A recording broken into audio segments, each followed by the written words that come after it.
सॅनिटेशनची काळजी पण घेतली जाते, स्वच्छतेची.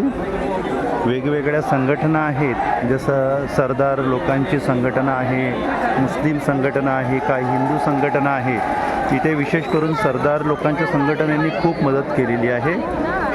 ज्या वेळेला मागच्या लाठीमार झाला होता तर गुरुद्वारा उघडले होते, मुलांना झोपण्याची व्यवस्था केली होती, जेवण दिलं, लंगर दिलं, स्वच्छतेची व्यवस्था, आंघोळीची व्यवस्था.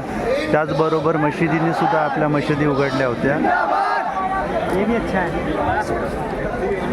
आणि मुलांना मशिदीने सुद्धा झोपण्याची व्यवस्था केली होती.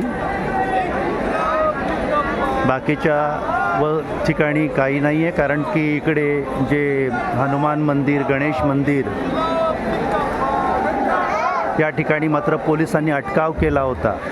ज्या ठिकाणी आम्ही म्हणतो की हिंदू हिंदू हिंदू, त्या हिंदूंच्याच सरकारच्या पोलिसांनी त्या गणेश मंदिर परिसरामध्ये लोकांना येऊ दिलं नव्हतं आणि मुस्लिम लोकांनी मात्र आपल्यासाठी संघटनांनी आणि शीख लोकांनी मात्र दरवाजे उघडले होते.